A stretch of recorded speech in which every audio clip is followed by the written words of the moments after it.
नमस्कार साथियों, स्वागत करता हूँ आपका फिर से अपने YouTube channel M I study circle में। जैसे कि आप लोग जानते ही होंगे कि हम लोग एक रैंडम टॉपिक की एक सीरीज चला रहे हैं 4 अक्टूबर 2020 को ध्यान में रख के, ठीक है, क्योंकि उस दिन आईएएस का प्रीलिम्स एग्जामिनेशन है। तो हमने जो टॉपिक उठाया था उसका नाम था बुद्धिज्म एंड जैनिज्म। तो आज उसका मैं तीसरा लेक्चर दे रहा हूँ और यही एक इसका कंक्लूडिंग पार्ट भी है। एक बात मैं और शेयर करना चाहूँगा आप लोगों से, वो ये कि बुद्धिज्म और जैनिज्म वाला जो सेक्शन है वो सिर्फ प्रीलिम्स के लिए इंपॉर्टेंट नहीं है।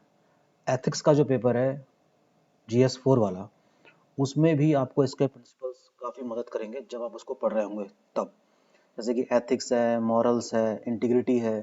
तो बुद्धिज्म और जैनिज्म के जो क्या फिलोसफिकल बेस है वो इतना इतना ब्रॉड है, इतना मल्टी डायमेंशन है कि आपको GS4 का जो पेपर है उसमें काफ़ी इसकी मदद मिलेगी। तो this section is not restricted only for the prelims examination, this is equally important for the mains as well. Fine. So let us start of today's topic. जो मैंने आपके लिए पिक किए हैं इंपॉर्टेंट क्वेश्चंस। ठीक है, तो पहला क्वेश्चन है, यूपीएससी के लिहाज से काफ़ी इंपॉर्टेंट है 10 क्वेश्चन। कुछ क्वेश्चन में पहले आ भी चुके हैं और कुछ आ भी सकते हैं दोबारा आने वाले एग्जामों में। ठीक है, सो पहला क्वेश्चन है, what is the Pavarana ceremony in the Buddhism. देखिए, बौद्ध धर्म में कई सारे टर्म्स भी हैं और सीधे सीधे टर्म्स से भी कई बार क्वेश्चन आते हैं। ठीक है, तो एक टर्म हमने उठाया, इसका नाम है क्या, पवर्ण। पवर्ण संबंध का संबंध बुद्ध के किस देखते हैं। पहला है the initiation ceremony for admission into the संघ। संघ में प्रवेश करने से संबंधित एक प्रक्रिया है। B option, the ceremony for expelling members of the Sangha on disciplinary ground. संघ के सदस्यों को अनुशासनात्मक कार्रवाई करके उनको बाहर करने की प्रक्रिया को कहा गया है। सी है the get together of the monks to confess their offences if any committed during their stay in at a fixed abode in the region. आप लोगों को जानकारी होगी कि वर्षा ऋतु में बौद्ध भिक्षुओं और भिक्षुणियों को एक निश्चित स्थान ग्रहण कर लेना होता था और वहां पर वर्षा काल बिताना होता था। ठीक है, जब वो लोग वापस मठों में प्रवेश करते थे तब उनको कन्फेस करना पड़ता था, अपने पापों का प्रायश्चित करना पड़ता था। क्या वो है पवर्ना? ऑप्शन डी है the daily ceremony of perform by the Monks for the affirming of their faith in Buddha Dhamma and संघ। ठीक है, बुद्ध धम्म और संघ जो त्रिरत्न है बौद्ध के, क्या उससे संबंधित है पवर्ना? मैं आपको एक चीज और बता दूं कि पवर्ना का एक नाम और है, उसको कहते हैं उपसंपदा। तो इसका आंसर है क्या, सी। ठीक है, the get together of monks to confess their offences if any committed during their stay at a fixed abode in a rainy season. ठीक है, मठों में जब प्रवेश किया जाता था वर्षा ऋतु के बाद और वहां पर अपने पापों का प्रायश्चित या कन्फेशन करते थे, उसको कहा गया है क्या, पवर्ना। इट इज वेरी इंपॉर्टेंट और पहले एग्जाम में आ चुका है, हो सकता है फिर से आ जाए। ठीक है, moving on to the second question, which of the following works is ascribed to the famous poet Rajashekhar. Rajashekhar एक जाने माने कवि थे, जैन कवि हैं ये। ठीक है, तो ये क्वेश्चन जैनिज्म से है और ये किस राजा से संबंधित थे, ठीक है, किसके कंटेम्प्ररी थे और कौन कौन सी इनकी रचनाएं हैं, ठीक है, कौन कौन से इनके वर्क हैं, इसके बारे में आप अपनी ओर से पढ़िएगा। ठीक है, राजशेखर के बारे में। ठीक है, तो एक प्रकार से कल्चरल वाले क्वेश्चन भी इस तरह से पूछ जाते हैं। सेतु बंधु, गौड़वध, कर्पूर मंजरी या सप्तशतक। तो फिलहाल इसका आंसर क्या है, कर्पूर मंजरी। ठीक है, आंसर इज व्हाट, कर्पूर मंजरी, राजशेखर। ठीक है, तो आप याद रखिएगा कि राजशेखर का संबंध किस राजा से था। ठीक है, कुमारपाल, मैं आपको बता देता हूँ, आप इसके बारे में फर्दर जानकारी रखिए कि राजशेखर की और कौन कौन सी बुक्स हैं। ठीक है, it is strongly recommended to you people. Going on to next question, in which region was the Sarvastivadi sect of the Buddhism strong. ठीक है, बौद्ध धर्म में गौतम बुद्ध की मृत्यु के बाद कई सारे संप्रदायों का गठन हुआ था, उनमें से एक है सर्वस्तिवादन। ठीक है, सर्वस्तिवादीन है, महासंघिक हैं, थेरवादी हैं, हीनयान है, महायान है, वज्रयान है, ऐसे कई सारे सेक्ट बने बुद्धिज्म में आने वाले समय में। तो एक था सर्वस्तिवादीन, इसका जो स्ट्रॉन्ग बेस था वो कहाँ था, तिब्बत और नेपाल, मथुरा कश्मीर, बर्मा या थाईलैंड या बिहार या बंगाल। तो मैं आपको बात बता दूं कि कनिष्क का नाम सुना होगा आपने, कनिष्क के समय की बात है ये। इसका स्ट्रॉन्ग बेस था कहाँ, मथुरा और कश्मीर। वेरी इंपॉर्टेंट, याद रखिएगा। नेक्स्ट क्वेश्चन है जैनिज्म से, एक और टर्म उठाया हमने और इस टर्म का नाम है क्या, पोशाद। पोशाद इन जैनिज्म मीन व्हाट। जैन धर्म में पोशाद का संबंध किस चीज से? ऑप्शन ए है penance by Jains to confess their sins if any by the end of the year. ठीक है, जैनों के द्वारा किया गया कोई ऐसा पाप ठीक है, जिसके बारे में वो प्रायश्चित कर रहे हों, क्या वो है पोशाद? ऑप्शन बी है fasting by the Jain lay members on the full and new moon day. ठीक है, जैन के जो ले मेंबर्स हैं, ले मेंबर से मतलब ये है कि जो उपासक हैं, जो गृहस्थ जीवन में रह के जैन धर्म का पालन कर रहे हैं, क्या उनके द्वारा किया गई जो फास्टिंग है फुल और न्यू मून में, क्या उसका संबंध है पोशाद से? ऑप्शन सी है initiation ceremony for admitting a new members, किसी नए सदस्य को मठ में प्रवेश देने की प्रक्रिया कहलाती है पोशाद। ऑप्शन डी है punishment given to the violators to the code of the conduct, आचार संहिता का उल्लंघन करने पर उनको पनिशमेंट दी जाने को क्या कहा गया? पोशाद। नहीं, तो इसमें से इसका राइट आंसर है क्या? B. B is the right answer. Fasting by Jain lay members on the full and new moon day. ठीक है, पूर्णमासी और अमावस वाले दिन जो ले वर्शिपर्स यानी कि जो उपासक लोग हैं, उनके द्वारा जो फास्टिंग की जो प्रक्रिया है, उसको कहा गया है पोशाद। वेरी इंपॉर्टेंट, याद रखिएगा। Question number 5, arrange the following Buddhist monk in the chronological order. देखिए, बौद्ध भिक्षुओं की संख्या लगभग अनगिनत है और हर सदी में कोई ना कोई ऐसा बुद्धिस्ट मॉन्क हुआ है जिसकी कुछ ना कुछ विशेषता है। ठीक है, तो ऐसे ही ऐसे कई सारे बुद्धिस्ट मॉन्क हैं हमारे सामने जो अलग अलग समय के हैं। देखिए, नागसेन, आनंद, अश्वघोष, आसंग और मोगलीपुत्र तिस्स। संभवतः इन सभी के नाम आप लोगों ने सुने हैं। You must be aware of these names. Nagasena, a very well known Buddhist monk, ठीक है ना। मिलिंद पन्हो वाली बात याद आ रही होगी आपको। आनंद तो खुद गौतम बुद्ध के सबसे सबसे प्रिय शिष्य भी थे, सबसे, ठीक है ना। अश्वघोष का नाम आपने सुना होगा। अश्वघोष का नाम आपने सुना होगा कब? कनिष्क के समय में, ठीक है ना। उसके दरबार में रहते भी थे, ये भी बौद्ध भिक्षु थे। और चौथी जो बौद्ध संगति हुई थी उसके उपाध्यक्ष भी थे, उपाध्यक्ष थे। अध्यक्ष कौन था? Vasumitra. Fine. Asanga was also there. पांचवा नाम सुना होगा आपने, मोगलीपुत्र तिस्स। मोगलीपुत्र तिस्स अशोक के समय में है। तो हमको क्या करना है? अरेंज करना है कि किस किस समय के हैं। तो सबसे पहला नाम उठाएंगे हम इसका, आनंद का, ठीक है। उसके बाद उठाएंगे नाम मोगलीपुत्र तिस्स का। उसके बाद आएगा नागसेन, थर्ड नंबर पे अश्वघोष, और चौथे नंबर पर अश्वघोष, और पांचवें नंबर पे कौन सा है? आसंग। सो ए इज द राइट आंसर, ठीक है। आसंग जो है वो योगाचार स्कूल है। योगाचार जो फिलॉसफी है बुद्धिज्म की, उससे संबंध है इनका, आसंग का। और ये अश्वघोष के क्या है? हाफ ब्रदर हैं, उनके भाई भी हैं, ठीक है। This question is suppose to be very important, और ऐसे क्वेश्चन यूपीएससी पूछता भी है, तो इसको अपनी प्रायोरिटी लिस्ट में रखिएगा जरूर। Question number 6, consider the following. Defecation of the Buddha. Defecation of the Buddha का मतलब है कि बुद्ध की जो पूजा है वो देवतुल्य के रूप में की जाने लगी, ठीक है। Trading the path of Bodhisattva, ठीक है, बोधिसत्व, और इमेज वर्शिप एंड रिचुअल्स। ये तीन चीजें हैं। पूछा गया सवाल में कि ये जो तीनों फीचर्स हैं वो ये जो फीचर्स हैं उनमें महायान बुद्धिज्म से किस से संबंधित हैं? ये deification of Buddha is related to Mahayana, trading the path of the Bodhisattva is related to Mahayana, या इमेज वर्शिप एंड रिचुअल्स। तो तीनों ही इसके आंसर समझ में आते हैं हमको। और ऐसी स्थिति स्टार्ट हो भी चुकी थी। बुद्ध को गौतम बुद्ध को एक देवता के रूप में स्थापित किया जा चुका था। बोधिसत्व और इमेज वर्शिप भी शुरू हो चुकी थी। This is very important again, ठीक है। अब देखते हैं इसमें क्वेश्चन नंबर 7। ये कुछ बुक्स के नाम हैं, बुद्ध चरित्र, सूत्र अलंकार, मिलिंद पन्हो, माध्यमिक कारिका, और आगे दे रखे हैं इसके राइटर्स के नाम, नागसेन, अश्वघोष, नागार्जुन, आसंग। इसको आपको मैच द फॉलोइंग करना है कि कौन सी बुक किसने लिखी है, ठीक है। इसको देख, तो इसका आंसर है डी, बुद्ध चरित्र लिखी है अश्वघोष ने, काफी जाना माना नाम है। सूत्र अलंकार लिखी है आसंग ने, अभी थोड़ी देर पहले नाम पढ़ा था हमने इसका। मिलिंद पन्हो नागसेन की है, आप जानते ही हैं। और मध्यम कारिका लिखी है किसने? नागार्जुन ने। माध्यमिक जो स्कूल है ना, उसके फिलॉसफी का जो प्रणेता हैं वो हैं कौन? Nagarjuna. So this is the right answer.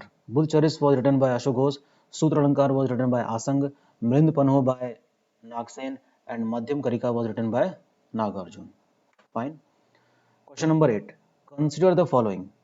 देखिए, इस तरह से क्वेश्चन भी यूपीएससी में आते ही हैं, काफी घुमा देने वाले क्वेश्चन होते हैं। देखिए, इसमें नाम लिखे हुए हैं कुछ और उनका संबंध किसी टर्म से है। देखिए, पार्श्वनाथ निर्ग्रंथ थे? बिल्कुल थे भाई। मक्खी पुत्र गोसाल ने आजीवक धर्म की स्थापना करी थी, आपको याद होगा, ठीक है, महावीर के कंटेम्पररी थे। अजीत केस कंबलिन क्या बुद्धिस्ट थे? संभवतः ये नहीं है आंसर। तो इसका आंसर क्या होगा? Only 1 and 2। देखिए, पार्श्वनाथ निर्ग्रंथ थे, 100% थे। मुक्कीपुत्र गोसाल जो महावीर के कंटेम्पररी हैं, साथ इन्होंने तपस्या भी की थी। और किस धर्म की स्थापना करी थी उन्होंने? किस सेक्ट की स्थापना करी थी? आजीवक की। अजीत केस कंबलिन जो हैं, ये भी 6th सेंचुरी बीसी के ही फिलोसोफर हैं, लेकिन इनका संबंध बौद्ध धर्म से नहीं है, ठीक है ना। केश कंबलिन का मतलब है जो केश वाले कपड़े पहनते थे, बहुत ही दीनहीन दशा में रहते थे, यानी कि बालों से बने हुए कपड़े सबसे निष्कृष्ट माने जाते हैं, ये मान लीजिए। तो अजीत केस कंबलिन का संबंध बुद्धिस्ट से नहीं है। Answer is what? B, that is 1 and 2 only. ठीक है, ये क्वेश्चन एग्जाम में आ चुका है और ऐसे ही क्वेश्चन आते रहेंगे, ध्यान दीजिएगा। ठीक है, question number 9, the Jain text which contain the biography of the तीर्थंकर is known as, very important question। ठीक है, वो कौन सा टेक्स्ट है जिसमें जैन तीर्थंकरों की बायोग्राफी मिलती है? भगवती सूत्र, आदि पुराण, कल्प सूत्र या उवा सागा दासो? ठीक है, उवा सागा दसाओ, आदि पुराण, भगवती सूत्र, कल्प सूत्र, ठीक है ना। तो ये सारी जो किताबें हैं, इनमें से बायोग्राफी किसमें मिलती है? आंसर इसका क्या है? कल्प सूत्र से। ठीक है, जैन तीर्थंकरों की बायोग्राफी मिलती है किससे? कल्प सूत्र से। भगवती सूत्र के बारे में आपने सुना होगा, इसमें 16 महाजनपदों का उल्लेख मिलता है, याद होगा आपको।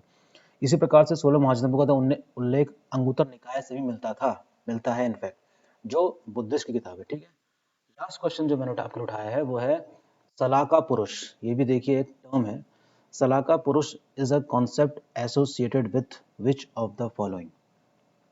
सलाका पुरुष का जो कॉन्सेप्ट है वो किस धर्म से लिया गया है? पाशुपत, जैन, बुद्धा या भगवत? तो द आंसर इज जैनिज्म। ठीक है, Jain is the right answer and Salaka Purush concept is associated with Jain. ठीक है, अब 10 क्वेश्चन काफी नहीं है, आपको अपने स्तर से भी क्वेश्चन देखने पड़ेंगे। कई सारी बुक्स अवेलेबल हैं। कृष्णा रेड्डी की बुक मैं आपको रेफर करता हूँ, जिसमें एंशिएंट इंडिया वाला पार्ट काफ़ी अच्छा दिया गया है, उसमें कई सारे क्वेश्चंस भी हैं, उसको भी आप देखिएगा। ठीक है, इट इज़ स्ट्रांगली रिकमेंडेड कि अगर आप हिस्ट्री की या इतिहास की समझ को जो डेवलप करना है, खासतौर पे एंशिएंट इंडिया की, उसके लिए आप कृष्णा रेड्डी की बुक को रेफर कर सकते हैं।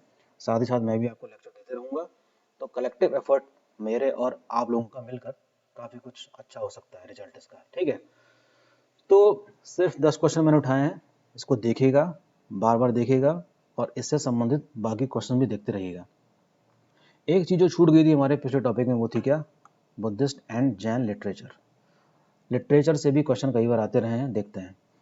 Buddhist literature are called as what? Tripitaka. बौद्ध साहित्य को क्या कहा गया है? त्रिपिटक। पिटक का मतलब क्या होता है? बास्केट यानी कि टोकरी।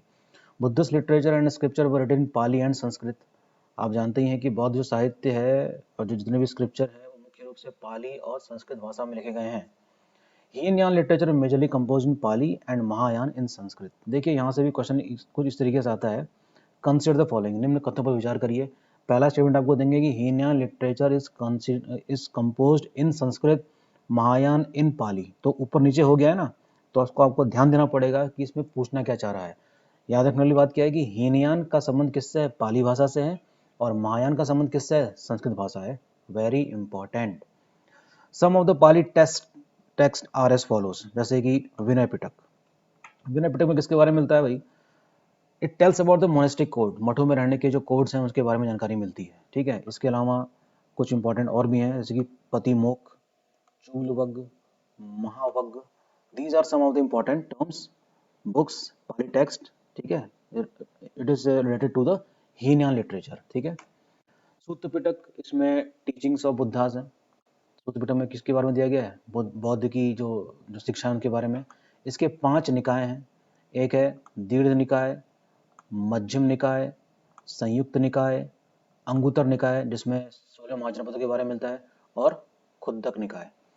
इसमें से क्वेश्चन किसी भी तरीके से आ सकता है कि which of the Nikaya is related to, या कह सकते हैं which of the following is related to Buddhism. ठीक है ना, समथिंग लाइक दैट। तो किसी भी तरीके से क्वेश्चन यहाँ से पूछे जा सकते हैं और थोड़ा सा आपको अलर्ट रहना पड़ेगा जब इस तरह के टर्म्स अगर आपको डायरेक्टली क्वेश्चन पूछे जाए तो। Next thing is what Abhidhamma Pitaka. It consist of the philosophical principle of the Buddhism. देखिए अभिधम्म पिटक में किसके बारे में दिया गया है, बुद्धिज्म के जो फिलोसफिकल प्रिंसिपल्स हैं उसके बारे में। इसमें 7 पुस्तकें हैं जिसमें से सबसे इंपॉर्टेंट कौन सी है, धम्म संगनी और कथावत्थु। कथावत्थु, धम्म संगनी, अभिधम्म पिटक की सबसे इंपॉर्टेंट क्या है, बुक्स हैं। ठीक है, कुछ हैं नॉन कैनोनिकल टेक्स्ट। कैनोनिकल मतलब होता है जो मूल रूप से संबंधित नहीं है और उससे संबंधित अलग से जो टेक्स्ट है उनको कहते हैं नॉन कैनोनिकल। ठीक है, वो जैनिज्म में भी है और बुद्धिज्म में भी, जैसे कि मिलिंद जिसके कौन है, नागसेन, अभी हमने पढ़ा थोड़ी देर पहले, महावस्तु, महासंगिक, ललित विस्तार, दीपवंश, महावंश। ठीक है, this is the non canonical text which is related to the Buddhism. It is very important, इसको कई बार पढ़िएगा आप और इससे रिलेटेड क्वेश्चंस को भी खोजने की कोशिश कीजिएगा और निश्चित ही आपको एक बहुत ही अच्छा से कॉन्सेप्ट क्लियर हो जाएगा, खुद ब खुद क्लियर होगा ये। ठीक है, now some of the Sanskrit literature is also very important which is related to what, Buddhism. बौद्ध धर्म से संबंधित संस्कृत भाषा में भी कई सारे लिटरेचर पाए जाते हैं। जैसे कि यहाँ पर देखिए ये लिखा है वैपुल्य सूत्र, यहाँ पर स्पेलिंग ठीक नहीं है इसकी, इसका स्पेलिंग होना चाहिए VAIPULY है। ठीक है, तो उसको करेक्ट कर दीजिएगा आप, वैपुल्य सूत्र है। ठीक है ना, वैपुल्य सूत्र ये यूपीएससी में पहले आ चुका है। These are the expanded discourses of the Buddha. Buddha के जो वृहद डिस्कोर्सेज हैं उनको क्या कहा गया है, वैपुल्य सूत्र। And this is the collection of the discourses given by Buddha and later translated into Chinese, Japanese and Tibetan. तो देखिए यहाँ पे क्वेश्चन आने की कई सारा स्कोप बन गया है। देखिए कि वो कौन सा बुद्धिस्ट लिटरेचर है जिसका जो तिब्बती भाषा में, जापानीज भाषा में और चाइनीज भाषा में भी इसका क्या करा गया, उसको ट्रांसलेट किया गया। दैट इज व्हाट, वैपुल्य सूत्र। Very important and it can be asked again, in fact किसी भी तरीके से इसको दोबारा पूछा सकता है। ठीक है ना। Now another book is what, Buddha Charitra. It is composed by अश्वघोष and it is a poetic biography of Buddha. Buddha Charitra यानी कि बुद्ध के चरित्र के बारे में इसमें लिखा हुआ है। सौद्रानंद ये लिखी है अश्वघोष ने। ठीक है, सारिपुत्र प्रकरण ये भी किसने लिखी है, अश्वघोष ने। विशुद्ध मग्ग अगेन बाय बुद्ध घोष। ठीक है, अभिधम्म घोष लिखी है वासुबंधु ने। ये देखिए बहुत इंपॉर्टेंट बुक है, इसका नाम है सद्धर्म पुहदारिका। सद्धर्म पुहदारिका ये किसी एनोनिमस यानी कि एक अननोन राइटर ने लिखी है and it is called as what, the Bible of the half Asia. Very very important. किस बौद्ध ग्रंथ को Bible of the half Asia कहा गया है, सद्धर्म पुहदारिका। आने वाले एग्जाम में हो सकता आ जाए, अभी तक इससे क्वेश्चन आया नहीं है, but what I think it is very important. तो इसको आप देख लीजिएगा, याद रखिएगा कि बाइबल ऑफ हाफ एशिया किसको कहा गया है। लाइट ऑफ एशिया कहा गया है खुद किसको, गौतम बुद्ध को। तो बाइबल ऑफ हाफ एशिया किसको कहा गया है, सधर्म पुहदारिका, और ये संस्कृत की बुक है। ठीक है, note, one of the important teacher of the Madhyamika Shunyavada was Nagarjuna. Nagarjuna का नाम आपने सुना ही होगा, जिनको सबसे इंपॉर्टेंट टीचर किसका माना जाता है, शून्यवाद का। He was contemporary of Gautamiputra Satakarni. ये गौतमीपुत्र सतकर्णी के क्या थे, समकालीन थे। और गौतमीपुत्र सतकर्णी कौन है, सातवाहनों के शासक हैं जो महाराष्ट्र और आंध्र प्रदेश वाले रीजन से संबंधित थे। Madhyamikavada is one of the sect of the Mahayana. Mahayana का एक क्या है, ये एक सेक्ट है यानी कि एक संप्रदाय है। It is very important. This concept is also related with what, relativism, यानी कि जो एल्बर्ट आइंस्टाइन का रिलेटिविटी है ना, संभवतः उससे संबंधित है ये। According to it each component matter is originated due to specific reason. ठीक है, इसको देखिएगा थोड़ा डिटेल में आप लोग अपनी बुक से। नागार्जुन कॉल्ड प्रत्युत्य समुत्पाद, जिसको हमने फर्स्ट लेक्चर में डिस्कस किया था, प्रत्युत्य समुत्पाद एज ज़ीरोइज्म। शून्यवाद किसको माना नागार्जुन ने, प्रत्युत्य समुत्पाद को। मेरा पहला लेक्चर देखिएगा, आपको समझ में आएगी बात ये। And other important teachers were अश्वघोष, आसंग, वासुबंधु और Buddhaghosha. It is very important, please इसको कंसिडर करिएगा जरूर। इसी प्रकार से हमारे पास कुछ जैन लिटरेचर भी है, मैंने सारे तो नहीं उठाए, कुछ इंपॉर्टेंट। ठीक है, so Mahavir utilize mix dialect while giving his discourses. Mahavir जब अपना प्रवचन देते थे तो मिक्स भाषा को ध्यान में रखते थे। उन्होंने अर्ध मगधी भाषा का प्रयोग किया है जिससे कि लोगों को आसानी से समझ में आ सके। ठीक है, तो हिज टीचिंग्स वर कंपाइल्ड इनटू 12 बुक कॉल्ड श्रुतांग। उनकी जो शिक्षाएं हैं वो किस में कंपाइल करी गई हैं, 12 बुक में इसको क्या कहा गया है, श्रुतांग कहा गया है। And Jain literature are classified into 12 अंग, 12 उपांग, 10 प्रकीर्ण, 6 इसमें छेद सूत्र हैं और 4 क्या है, मूल सूत्र हैं। ठीक है, जैन लिटरेचर से उतने क्वेश्चन आते नहीं हैं, इसलिए फिर भी एक रीडिंग तो मारी जा सकती है। ठीक है ना, किस भाषा का प्रयोग करते थे, ठीक है, समथिंग लाइक दैट। कुछ जो important example point of view से वही मैंने रखे हैं यहाँ पर। जैसे कि इसका हिस्टोरिकल वर्क है, एक का नाम आता है इसमें Trishashti Shalaka Purush Charit, very important again, it is very important term, but is called but Trishashti Shalaka Purush Charit. ये एक महाकाव्य है, किसका, जैनों का। किसने लिखा है, हेमचंद्र ने। परिशिष्ट प्रमाण, ये भी किसका है, हेमचंद्र का है। It is a biography of the earliest teacher of the Jainism, very very important. ठीक है, क्वेश्चन एग्जाम में आ सकता है कि जो अर्लीस्ट टीचर हैं जैनिज्म के, उसकी बायोग्राफी किस किताब से मिलती है या किससे रिलेशन है उस चीज़ का। तो परिशिष्ट प्रमाण ऑफ हेमचंद्र। तो इस तरीके से हमारे 3 लेक्चर जो बुद्धिज्म और जैनिज्म है उसको मैं कंक्लूड करता हूँ, but still it does not mean कि इतना काफ़ी होगा। You have to go through that your textbook. मैं कई बार रिपीट कर रहा हूँ इस बात को, उससे बोर मत होइएगा, but it is very important. Previous year के पेपर देखिए जैनिज्म बुद्धिज्म के, अपनी बुक से भी देखिए और मेरे लेक्चर से भी सुनिए। तो ये सारा जो कलेक्टिव एफर्ट होगा ये काफ़ी अच्छा होगा। ठीक है, और नेक्स्ट टॉपिक जो 2 दिन में मेरा आने वाला है वो है क्लाइमेटोलॉजी पे। हम डिस्कस करेंगे ज्योग्राफी का बड़ा इंपॉर्टेंट पार्ट, और उन क्वेश्चंस को भी देखेंगे जिसमें यूपीएससी उस सेक्शन को किस तरीके से प्रायोरिटी लिस्ट में रखती है और क्वेश्चन किस प्रकार से पूछती है। Till then, take care, bye, and please subscribe my channel. Comments box में लिखते रहिए, and it is very important for me. Okay, fine, take care, bye.